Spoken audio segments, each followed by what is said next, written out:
Hello everyone, welcome to another episode of Germany in Kaiserreich, and we're picking where we left off. So, in the last episode we started to read this. We haven't gotten to reading this, so I'll read it now. Death of Wilhelm Solf. Amid the chaos of the recent market crash, the death of former Reichskanzler Wilhelm Solf has been barely taken notice of by most of the German people. Solf has succumbed to a bad case of pneumonia this morning at age 73 and leaves behind an enormous political legacy. Barely anyone else had such a lasting influence on domestic, foreign, and especially colonial affairs in the time period between 1911 and 1923. It was Solf who continued what Bernhard Dernburg started in the newly created colonial office in the mid-1900s and transformed the German colonial empire into the most modern on earth. It was Solf who fought against the annexationist hardliners during the war and advocated for a fair but honorable peace treaty of compromise. It was Solf who led the first parliamentary, democratically elected government after the end of the war, and it was Solf who tried to put an end to decades of Anglo-German hostilities with his famous Rosen Mission. In 1921, albeit sadly without success, even after his resignation in 1922, Solf remained active in democratic liberal circles and shaped a whole generation of reformist-minded colonial officials, many of whom still have far-reaching influence in the colonies, like Hermann Sabbath in East Asia. Despite all, his fairly progressive views made him powerful enemies in the conservative-minded imperial political elite, especially the reactionary colonial society. But on this sad day, even his old adversaries preferred to remain silent and pay tribute to one of the most influential statesmen in recent German history. An honorable but flawed man who served a flawed system. Gain based ability plus 2%. Okay, nice. Okay, Federalist Bloc. Finding themselves under increasingly greater competition, Centrum branches in competitive regions such as Silesia, Westphalia, and Hanover have been struggling to maintain their ground against popular social democratic and right-wing candidates. To alleviate this disparity, Centrum candidates and party branches have begun independently making deals with local parties to unite behind a common candidate in competitive districts and thus increase their chances of victory. In Hanover, Centrum has renewed its historic cooperation with German Hanoverian Party, commonly known as the Gulf Party, Belfen. A regionalist political party created after the annexation of the Kingdom of Hanover, it was generally set with Centrum in the pre-war Reichstag. However, the post-war years have seen it experience a sharp decline. The Gulf conservative federalism has struggled in the post-war environment, and losing their last lease of life might just prove to be the end of the party. On the other side of the empire, Centrum members in Posen have begun to expand their collaboration with Polish autonomists, particularly those closer to the CHZJN in Poland proper. Unlike in Hanover, the Polish ethnic constituency has not lost its potency, although it still needs to compete with anti-Polish electoral pacts in mixed constituencies. For them, much like for the Welfen, Centrum is a natural ally, as they are both ideologically conservative and concentrated with maintaining the federal model of the state, with hopes of decentralizing it further against centralist encroachment from the left and the right alike. Not everyone in Centrum believes that the idea of tagging along with a flock of weak minor parties, however. Support this pact. Centrum defeats federalism. We do not need them to hold our ground.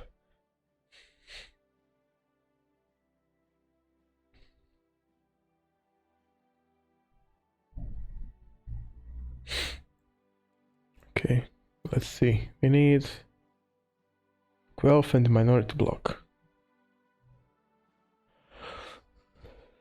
Oh, Centrum defends federalism.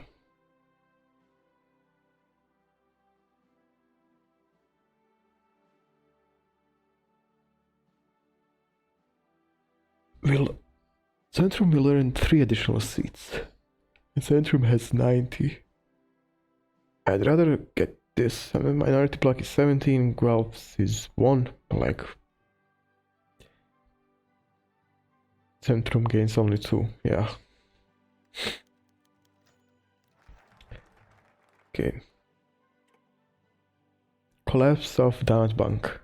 Standard und National Bank, that Danat Bank, is the first major casualty of the Black Monday financial crash. The second largest bank in the German Empire, it went deep into high-risk loans prior to 1936, offering quick and easy loans to would-be stockbrokers and growing companies, and now reaps the consequences.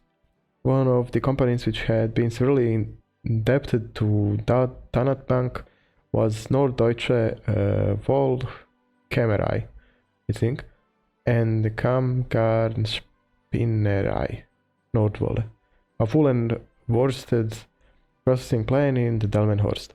Much like hundreds of other companies, it announced its bankruptcy in the aftermath of the crash, having barely stayed afloat for the past several years and finally received the blow which made the plant insolvent. News of Nordwolle's bankruptcy caused the bank to run on Danat Bank, as many other investors were fearful of the bank's future and rapidly pulled their savings while they can still get their money's worth. As Danat Bank had failed to reach its primary coverage ratio for the past several years due to its speculative loaning practices, it could not be saved by the Reichsbank in this moment of crisis, and so was forced to declare bankruptcy as well. The collapse of this old and respected bank has sent terrifying tremors across the German banking system. Across the empire, investors and citizens alike are withdrawing their savings and retreating from the market. Banks are collapsing, one after another, caught completely unprepared by the enormous crash, and the financial system of the empire has been left completely crippled. This is a nightmare. -8 stability, -50 political power. Without any response for Berlin, the economic crisis is getting worse. Okay. We can't do that.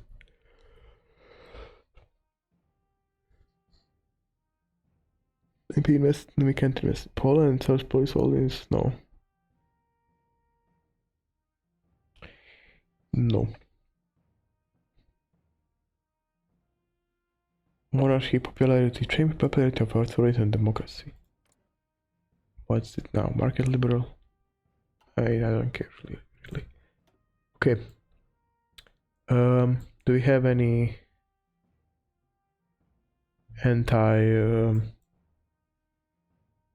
any focuses to fight off the Black Monday? No.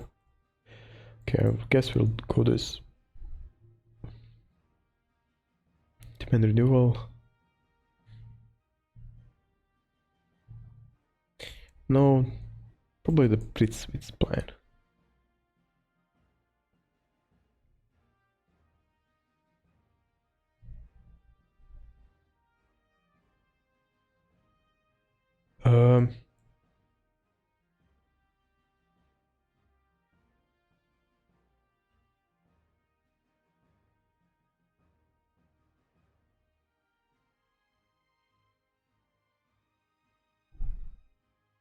German American self-defense organizing. During the American Civil War, using the support Civil War faction, the decision relays 3 German American militia divisions with 60 French battalions for that faction.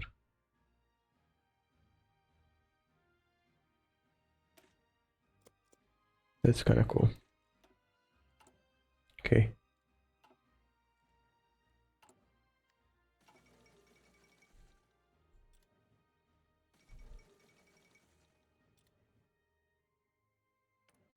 Okay, they withdraw.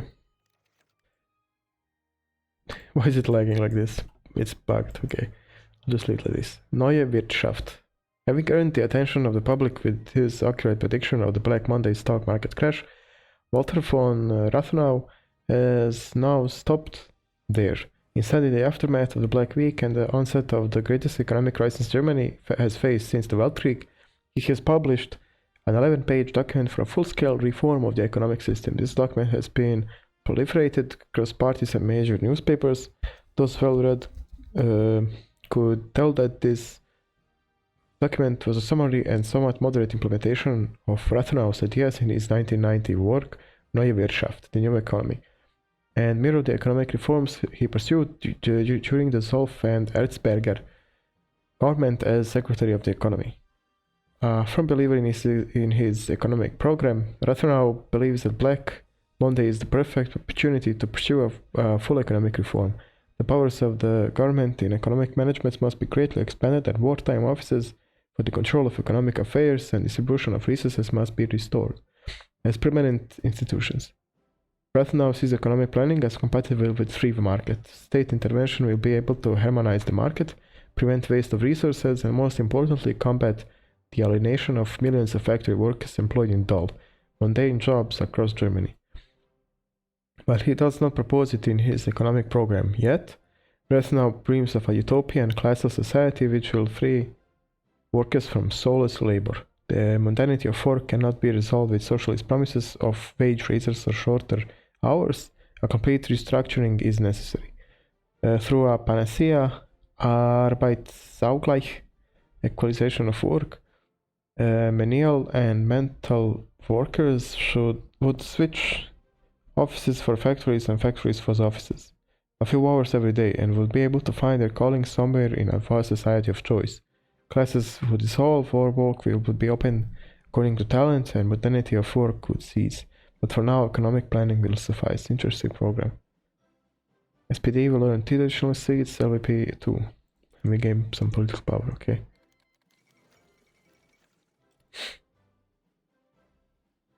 Okay, that's all the text. Resignation of Reichskanzler Dirksen.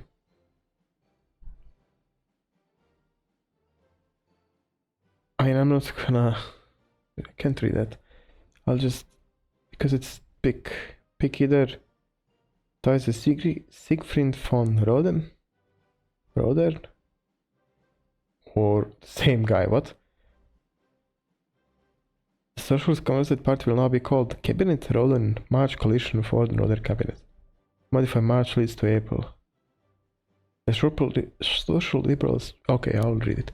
It had been anticipated ever since last year, but it finally arrived thanks to the Black Monday market crash. Not long after the day in February, Reichskanzler Herbert von Dirksen announced his resignation, offering little comments to the press or to the members of the Reichstag.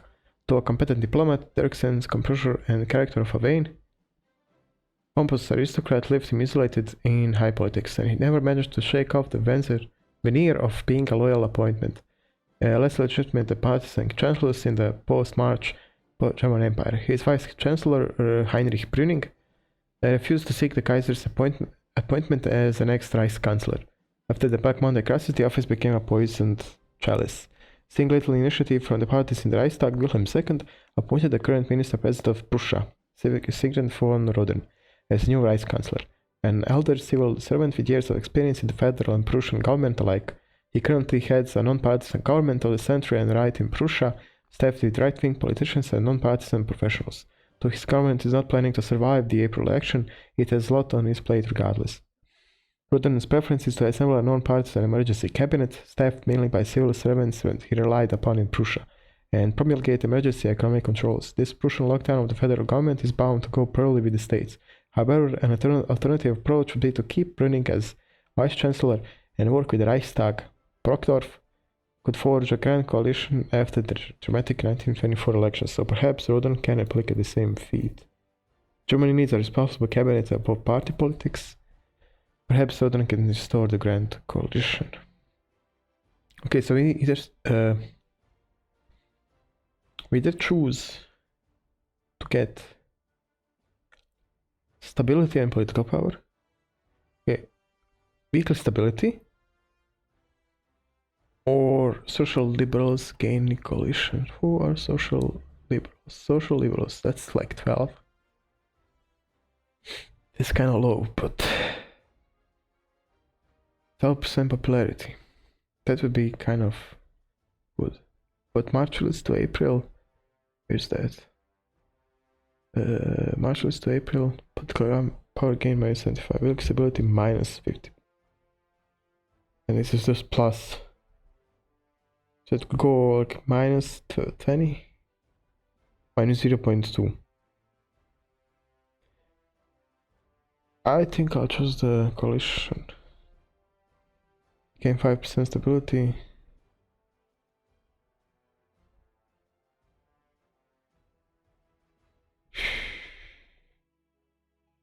Damn. I need the stability actually. I'll take that. Here's it now. March to April minus 0.2%. Okay.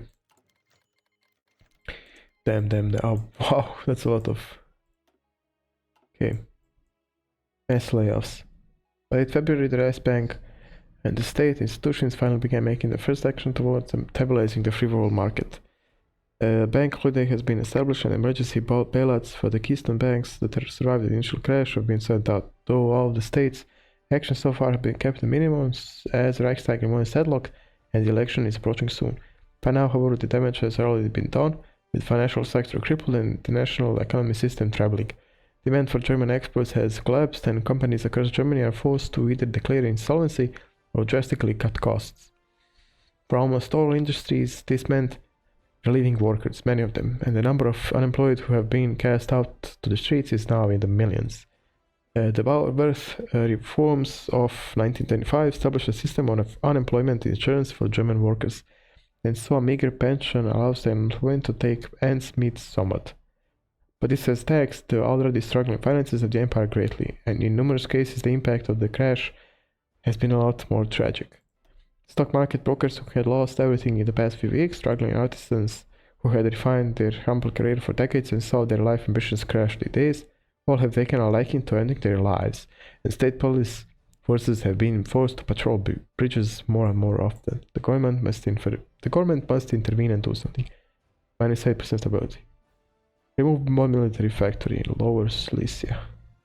In Brandenburg, in Franconia. One civilian factory in Baden. The economic crisis is getting worse. DKAIB on the verge of bankruptcy. Founded in the early 20th century, the Deutsche Kaiserliche Abyssinian Eisenbahn, DKAEB, the holding company that oversees the railway between Addis Ababa in Ethiopia and Djibouti. After a series of German-backed expeditions, the line is now used to transport ore from the Congo Basin to Djibouti. The current economic downturn means that ore is not being bought at the same rate as before, resulting in fewer transports for the DKAEB. As a result, the DKAEB is struggling financially, and some board members have approached the government in Dar es Salaam to sell their shares to the German government.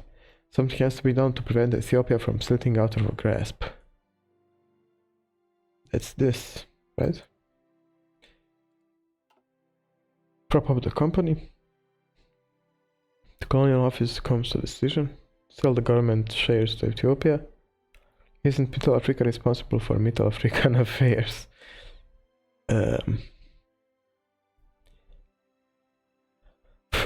Let's prop up the company. Let's try and prop up the company.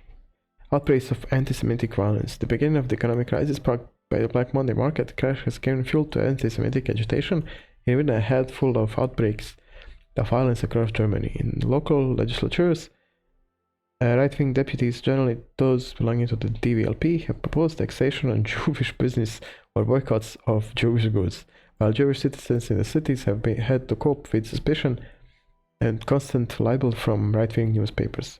The Jewish population of Germany has historically been more integrated with their peers in the former Russian Empire, and have gifted Germany with numerous scientists, politicians, and cultural figures and war veterans. However, suspicion and mistreatment of them remains to this day. The Black Monday market crash was difficult to comprehend for many German citizens, and decades of propaganda espousing an international Jewish financial conspiracy did not make it difficult for it the most downtrodden to connect these two events, thus claiming that the German Jews were somehow responsible for the market crash. Aggressive DVLP agitation during the 1936 electoral campaign, which often played upon these anti-Semitic fears, helped escalate them even further. The Jewish population is not completely helpless, however. Organizations such as the Center Verein have consistently fought anti-Semitism in Germany through legal means, and they have already begun documenting and reporting instances of this outbreak, while providing support for Jewish citizens who have been defamed or were injured by anti-Semitic attacks. This needs to be curtailed. -3 stability, 2% national populism. Damn, this episode is just me reading the stuff. Okay. Let's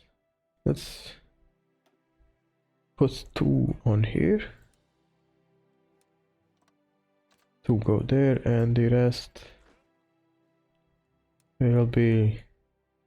We have like... Okay, the rest will be... Go like here. Oh, no. Here. Okay. Can I get him something? Guerrilla fighter entrenchment speed? No.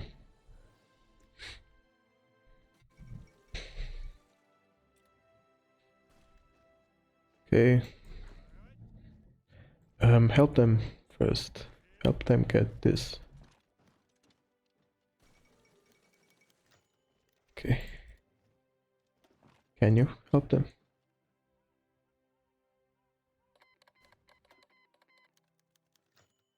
Okay, let's now read this.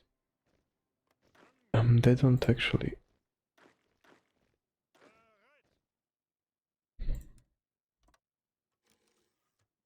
Okay, one is fine. Why are they going like that? What?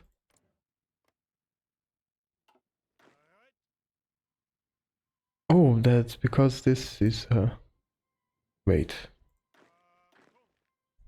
Oh, because this was... I can't read... Oh yeah, I can put this. Okay. Put one here. One goes here. And the three other go here. Okay. That's 1, 2,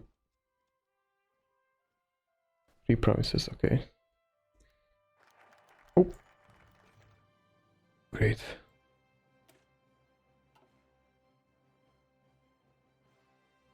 Okay, we can go with...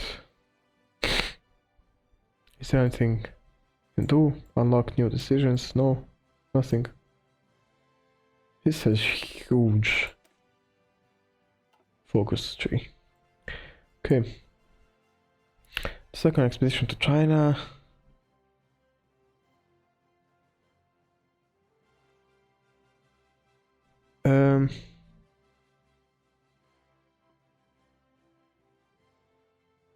War tension is decreased.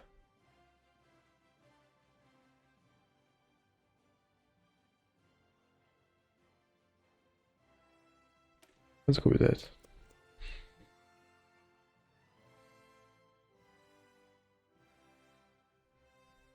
And let's just for lulz put them here. What?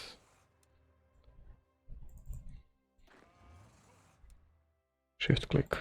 Okay.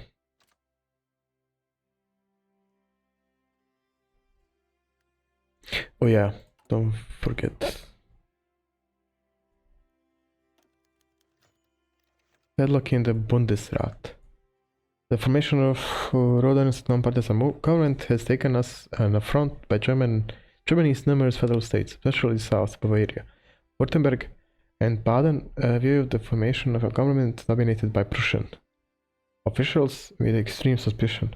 Their governments, mainly led by Centrum and the LVP, also did not appreciate their respective parties being shut out of the government by the Reichskanzler.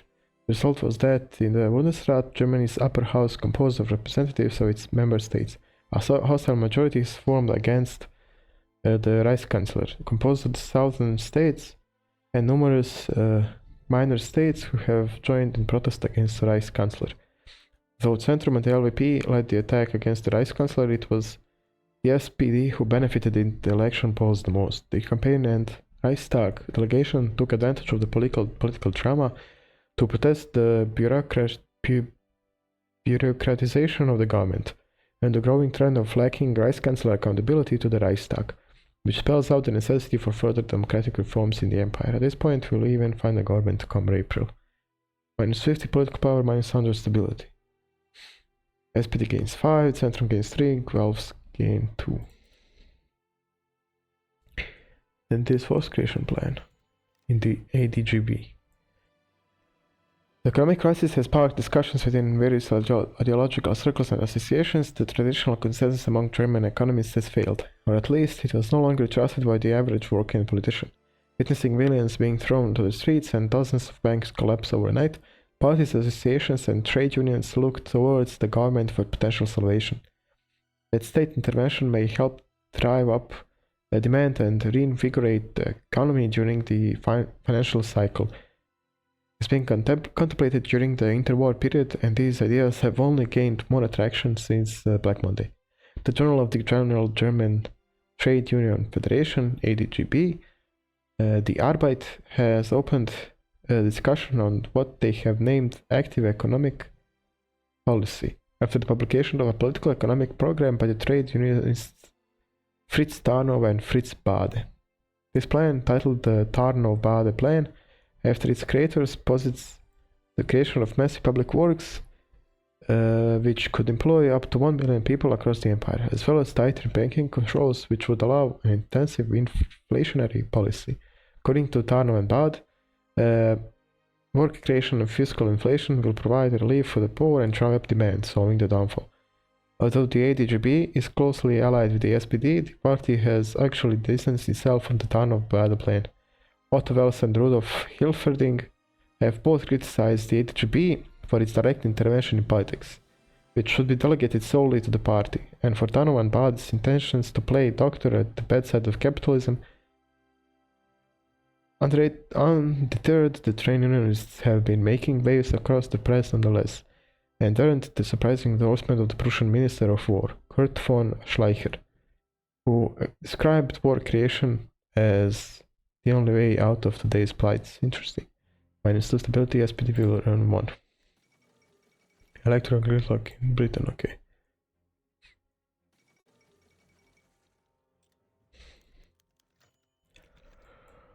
Okay, I'll stop here and I'll end this episode here. So, it's kind of a episode filled with just reading. I hope you liked it, and thank you for watching. Bye bye.